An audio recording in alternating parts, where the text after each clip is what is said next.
Jesus Coffee, bon matin! Aujourd'hui c'est la journée de la danse et on peut pas... Parce qu'on est confinés, donc on peut pas danser. Et non. Un grand, on est de tout cœur avec tous ceux qui veulent aller à la danse et qui peuvent pas parce que les clubs sont fermés, parce que tout est fermé, qu'on peut pas danser. On peut rien faire. Qui veulent s'exprimer par la musique et par leur corps, tant pis. Tant pis, pense à vous. C'est fermé. Regardez des films de danse du coup sur Voilà, Netflix. voilà, il y en a plein, c'est sympa. Ou alors vous pouvez danser dans votre télé, vous mettez un jeu vidéo, là il y a des jeux vidéo où et tu oui, il y a danses, Just là. Dance sur la Wii. Just Dance, ça c'est trop bien, moi ma fille elle aime trop, elle se met ça et tout, donc c'est cool. Mais voilà. Moi je danse pas avec elle, mais voilà quoi. Et j'ai dansé quand j'étais jeune. On est content d'être avec vous, c'est le Jesus Coffee. On est aujourd'hui jeudi 29 avril. On est content, là c'est le matin, vous êtes en train de vous réveiller, vous vous brossez les dents, peut-être que vous allez au travail, peut-être que vous prenez le café. Qu'est-ce que vous déjeunez d'ailleurs ce matin? Dites-moi un petit peu ce que vous avez pris au petit déjeuner. T'as pris quelque chose au petit déjeuner? Oui, moi je me fais des petits fruits rouges avec des flocons d'avoine, des machins. Ah sympa. Oui voilà. Ah c'est sympa, sympa. Ah c'est cool. Mais dites-nous un petit peu en commentaire ce que vous mangez un petit peu le matin. Et puis voilà, donc aujourd'hui c'est aussi l'anniversaire de Rebecca Lauré et on voudrait ce matin te joyeux anniversaire. Joyeux J'ai cru que tu allais faire le blanc pour genre je réponds et j'allais te dire mais je sais pas du tout qui c'est. Non mais moi j'en souviens quand même. Super, joyeux anniversaire Rebecca. On est content d'être avec vous ce matin. On continue notre série d'ailleurs sur les juges. Sur les juges. J'espère que ça vous plaît d'ailleurs. On est content de pouvoir voir ce livre avec vous. Livre très intéressant d'ailleurs. On était en train de se dire mince, il aurait fallu qu'on ait plus de jours pour pouvoir voir plus de juges. Il y a plein de juges très intéressants. Il y en a plein d'intéressants. Lundi, n'oubliez pas, vous avez vu ça avec Marc et avec Nathan sur l'aspect prophétique de ce livre. C'est ça. Puisqu'effectivement, ils sortent de l'esclavage, il n'y a pas encore le roi, ils sont dans la conquête et c'est vrai que ça nous fait penser un parallèle avec ce qu'on vit aujourd'hui. On est sorti de l'esclavage, on sort du péché et on rentre dans une saison de conquête de territoire avant le retour du roi, qui est Jésus dans quelques temps. Hein, voilà. Et donc on a vu les premiers juges avec Nathan mardi, on a vu Othniel et on a vu Déborah. Et aujourd'hui... Othniel n'a pas à confondre avec Hotmail, attention. Non. Voilà. Non, mais peut-être que ça a inspiré. Peut-être, hein peut-être. Moi je dis c'est possible. C'est vrai, c'est possible. Ouais, c'est possible. Donc voilà. À voir. Et aujourd'hui nous allons voir un personnage qui est particulièrement fort. Moi je l'aime bien, moi ce gars-là. Il prend déjà même une certaine place. Il y a presque 3 chapitres sur lui. C'est ça. Et il vient juste après Déborah. Donc Déborah qui a un peu cette figure de l'église, il vient juste après elle. Alors dis-moi. Et ce personnage c'est nul autre que Gédéon. Gédéon. Super personnage. On aime beaucoup en fait parler de Gédéon. Généralement je sais que quand on était même enfant, on nous raconte un petit peu cette histoire de Gédéon avec la toison et ceci et cela. Et c'est vrai que c'est très très intéressant de pouvoir parler de Gédéon avec vous. Alors Gédéon, un petit peu qui c'est? Gédéon, donc c'est le plus petit. D'ailleurs, c'est comme au moment où il est appelé par l'ange éternel, qui est par Jésus. Au moment où il est appelé, il va le dire non mais envoie quelqu'un d'autre. Hein. En vrai, moi, je suis le plus petit de la plus petite famille de la tribu de Manassé. Manassé qui est la tribu, n'oubliez pas, qui est restée la moitié restée de l'autre côté du Jourdain. Donc en fait, c'est une petite tribu en moitié de la tribu de la moitié. Vous voyez ce que je veux dire? Voilà. Donc il est voilà, c'est le gars qui n'a pas trop envie, enfin c'est pas qu'il a pas trop envie, c'est qu'il est complètement, on va dire, au niveau de son identité, il a plus aucune espérance, on pourrait dire. Je suis plus petit, je ne suis qu'un vermisseau. Ça me fait penser au psaume de David qui dit voilà, pauvre de moi, je suis un vermisseau et qui se rabaisse et qui se rabaisse et qui se rabaisse. Mais Jésus vient là et l'appelle lui. Ouais, et c'est dingue qu'il l'appelle lui. C'est vrai que c'est vraiment dingue de se dire tiens, il va aller chercher finalement la personne sur laquelle on n'aurait pas parié. Non. Et du coup j'ai envie de te dire peut-être que toi aussi tu te dis je suis pas la personne sur qui il faut parier, mais tu sais quoi, Dieu il veut parier sur toi. Jésus il veut te choisir pour faire des grandes choses. Alors je sais pas quoi, mais je crois que Jésus il veut t'utiliser pour faire des choses pour lui. Et je pense que toi tu as peut-être déjà des idées, ou alors si tu n'en as pas, je t'invite à les demander à Dieu et tu verras, tu vas pouvoir vivre des choses extraordinaires. Ce qui est très intéressant aussi dans cette histoire, c'est que on est à un moment de leur vie, les Israélites, c'est pas la folie quoi. C'est pas la folie, comme on l'a vu déjà. Ils ont vraiment délaissé Dieu là, Déborah. C'est ça. Mais c'est clair. Mais en fait, c'est cyclique. On l'avait vu aussi ça. Donc c'est toujours cyclique. À un moment donné, il y a le juge qui arrive et quand le juge n'est plus là, les souris dansent. On oublie l'Éternel, on sait plus trop. Et en fait, ils ont une frousse. mais alors puissante, contre Madian. Ils ont peur, ils sont terrorisés. Même lui, il va presser dans le pressoir où tout est fermé parce qu'il ne faut pas qu'on me voie, parce que sinon on va venir me voler. Enfin, c'est vraiment, il a peur. Il y a une peur qui est là sur le peuple d'Israël parce qu'ils ont laissé Dieu, parce qu'ils l'ont abandonné et parce qu'ils ont mis des idoles dans leur famille, dans leur vie. Dans leur jardin. Dans leur jardin. Parce qu'en fait, c'est ce qui se passe avec Gédéon. Le père de Gédéon, il a mis une idole, paf, dans son jardin. Et il faut se dire qu'à la base, ces gens-là, ils croient en Dieu. Ben oui, et ils ont vu des miracles, ils ont vu des miracles extraordinaires. Et du coup, là, ils sont dans une période de leur vie où ils ont complètement délaissé Dieu. Et avec Alexandra, on s'est dit, mais en fait, finalement, c'est un petit peu l'image de notre monde aujourd'hui qui, justement, veut délaisser un petit peu Dieu et qui finalement se rend compte, mais il n'y a que des malheurs qui nous arrivent, il y a des guerres, il y a ceci, il y a cela, il y a ceci, il y a cela. Et il nous arrive énormément de soucis. Et du coup, j'ai envie de dire, mais Dieu, il faut qu'il puisse reprendre sa place. Dieu doit pouvoir reprendre sa place dans ta vie, Dieu doit reprendre sa place même dans ce monde. Et je pense que si Dieu reprend sa place, reprend la première place, tu vas voir du changement. Tu vas voir quelque chose de nouveau arriver dans ta vie. C'est exactement ça.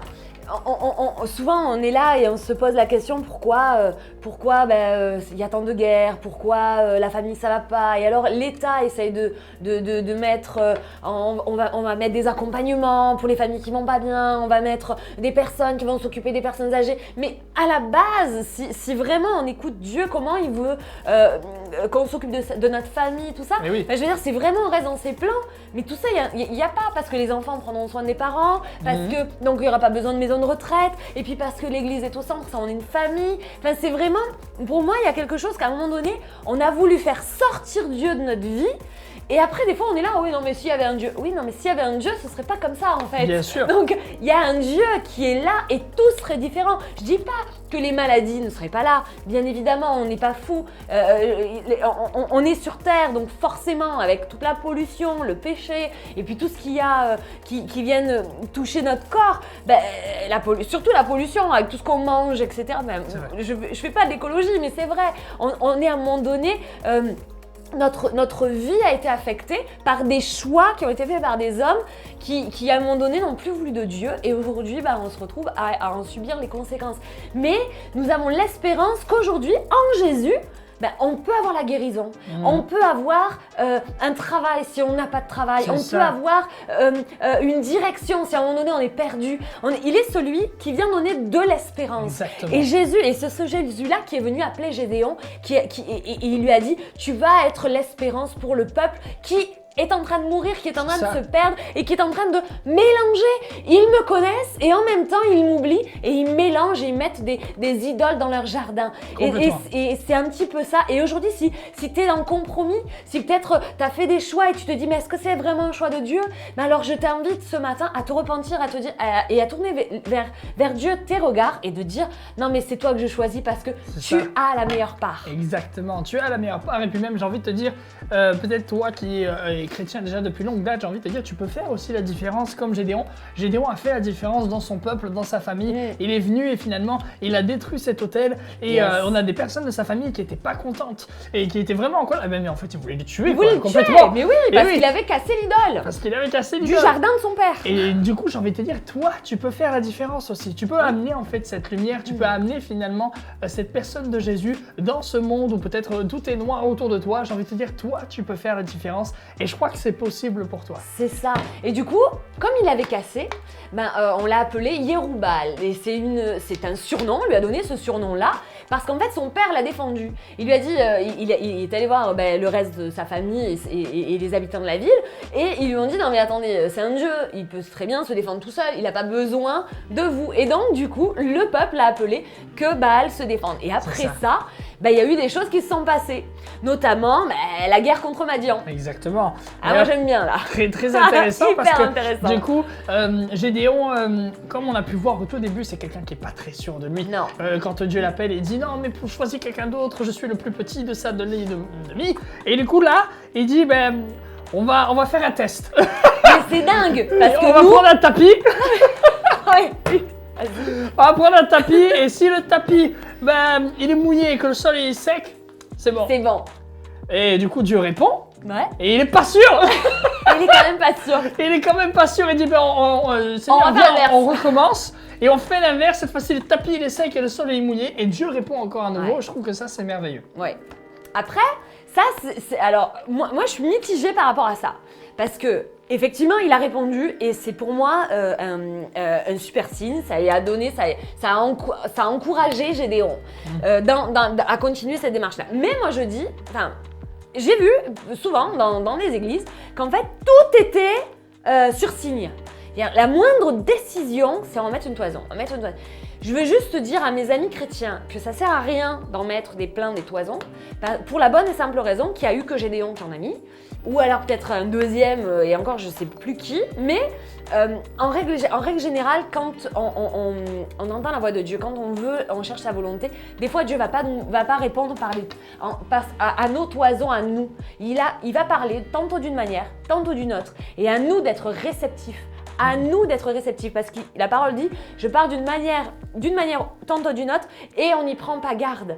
Donc moi ce que je vous encourage c'est au lieu de mettre des toisons, habituez-vous à juste par la parole, dans la prière, à vous recentrer juste sur l'essentiel. C'est comment Dieu va vous parler. Il peut vous parler par une circonstance, il peut vous parler par un frère, une sœur, il peut vous parler par quelqu'un d'inconnu, il peut vous parler par quelque chose qui est écrit dans le ciel ou par un camion qui passe et vous avez votre réponse. Voilà, il peut vous parler tantôt d'une manière, tantôt d'une autre, mais n'allez pas chercher des signes parce que souvent, il y a eu des... Excuse-moi, j'étais obligée. Non mais... J'étais obligée. Nous sommes au Just Coffee, on vous encourage. Je vais juste vous parler de ça, voilà, c'était juste un aparté, je ferme la parenthèse. Non mais c'est Soyez très bien. réceptifs à la voix de Dieu et n'attendez pas des milliards de signes. Complètement. Je pense que c'est bon justement de pouvoir te dire, tiens, aujourd'hui Seigneur, j'ai envie que tu puisses me parler, j'ai envie que tu puisses me donner des choses à travers soit simplement la Bible, Amen. À travers simplement peut-être des moments dans la prière, peut-être avec une personne qui va te parler dans la journée. Et je crois que c'est possible que tu puisses le vivre aujourd'hui. Ensuite, dernier petit moment qu'on pourrait vous raconter, le choix en fait des combattants qui vont accompagner en fait Gédéon. C'est un choix très particulier. C'est clair. Parce qu'à la base, ils sont très nombreux. Ils sont 22 000. 22 000, donc normalement ça devrait aller. Oui. Et puis finalement, Dieu va lui dire, on va retrancher un petit peu les rangs. Vous êtes trop nombreux, voilà. Et du coup, on va en prendre moins. Mais c'est dingue parce que si moi je suis à la place de Dieu, Gédéon, il n'a pas confiance en lui. Il a assez peur quand même. Et puis il avait peur de Madian. N'oublions pas qu'il se cachait pour battre dans le pressoir, il battait du froment. Voilà. Dans le pressoir avant, il battait du froment. Il avait peur, quoi. Vous voyez le gars. Donc on pourrait dire quand même, Dieu, tu pourrais l'encourager avec une super grande armée, hyper puissante, etc. Tu l'encourages comme ça. Oui. Mais Dieu, il fait l'inverse. C'est dingue parce que nous, en tant qu'être humain, on se dirait non, on va l'encourager, on va y mettre des épées, on va lui donner la plus grande armée, on va le revêtir de la plus grande cuirasse de dingue et tout. Et en fait, Dieu fait pas ça. Et souvent, on est surpris par les choix de Dieu pour nous. C'est vrai. Et ce matin, tu es peut-être surpris par un choix de Dieu. Là, tu te dis non, c'est peut-être pas de Dieu parce que ça me déstabilise. Dieu me connaît et il sait que j'ai besoin de ça. Oui, mais peut-être que pour t'encourager et pour en fait que tu dépendes de lui, il va t'enlever ça. Ouais, c'est vrai, c'est très intéressant ce que tu dis. Très intéressant. Et puis même du coup à la fin, c'est un petit peu particulier de réussir à interpréter ce texte, mais il va choisir en fait des personnes qui vont boire l'eau. La Bible nous dit un petit peu comme des chiens. Et du coup, ça me fait penser à ce verset qui dit Dieu choisit un petit peu les choses vaines et les choses folles de ce monde pour pouvoir confondre les grandes. Et peut-être que toi, tu te considères comme quelqu'un de petit, quelqu'un qui n'a pas forcément confiance en soi, peut-être quelqu'un qui ne va pas pouvoir faire grand chose pour Dieu. Sache que Dieu veut quand même t'utiliser et il veut faire même des miracles avec toi. Amen. C'est ça en fait. Ils sont passés de 22 000, après ils sont passés à 10 000, il en reste 10. Et il a dit maintenant tu vas faire le choix entre, c'est moi qui vais choisir, ceux qui vont amener l'eau avec leurs mains, ceux-là je les garderai. Et ceux qui vont se baisser, je les garderai pas. En gros c'est ça.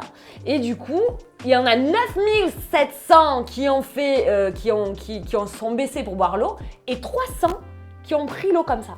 Et du coup, il a pris les 300.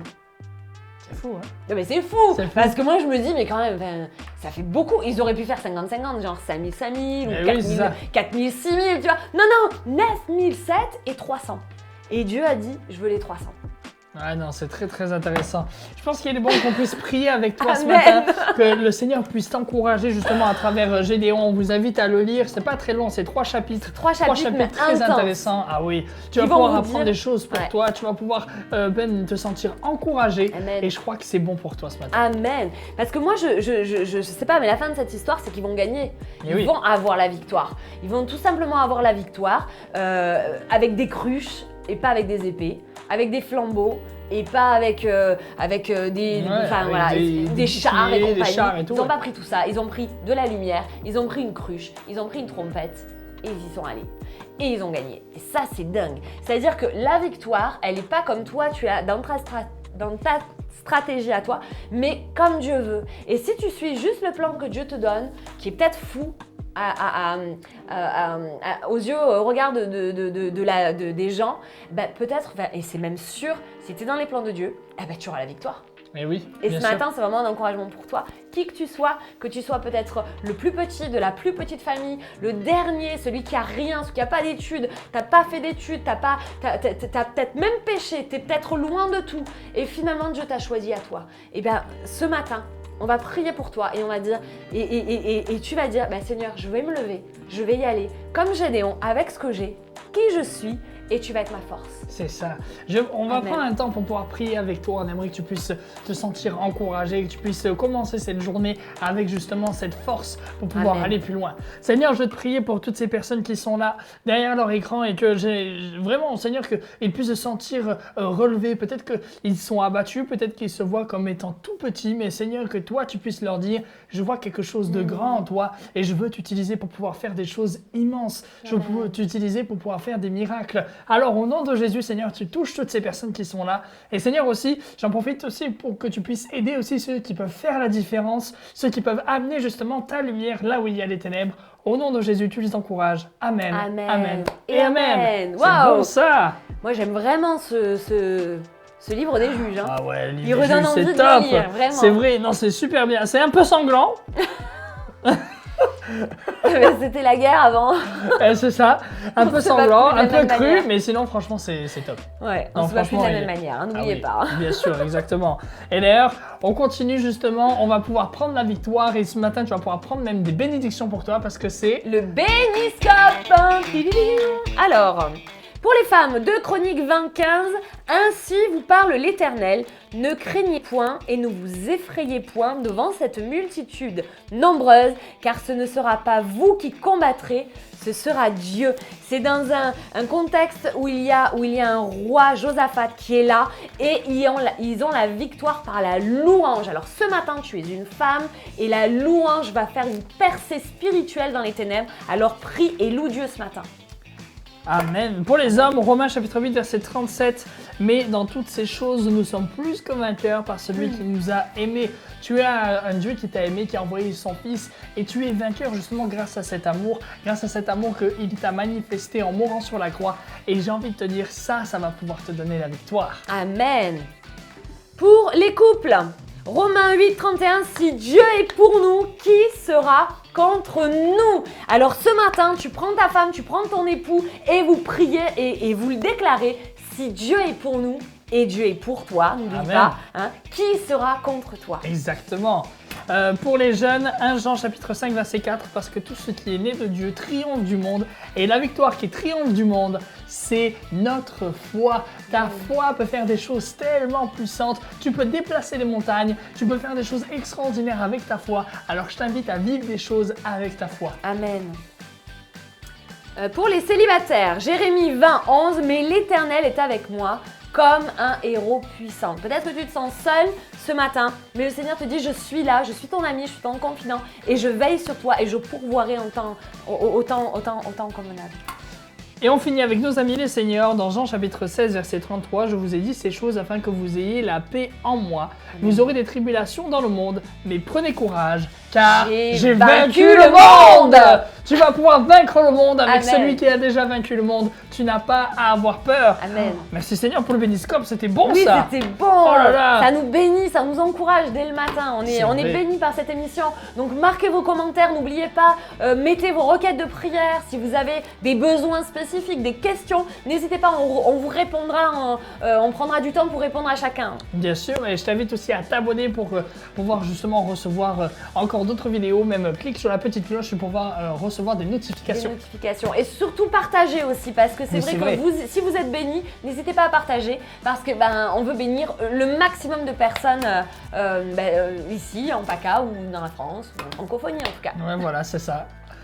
Voilà, et un jour surtout- un psaume, c'est ça? Un jour un psaume, Un tous jour un les psaume soirs. Ouais. ce soir. On se retrouve demain aussi pour le Jesus Coffee. C'est ça. Et on va parler de Samson et je crois que Marc, ça lui plaît bien. Il me semble-t-il. Dans son Marc, il aime bien ce livre des juges. Et du coup, on vous dit, n'oubliez pas aussi ce week-end, on se retrouve dimanche à 9h et à 11h. Vous pouvez vous inscrire sur notre site internet. Et n'oubliez pas, Source de Vie. De Church to Be. Salut tout le monde! À très vite.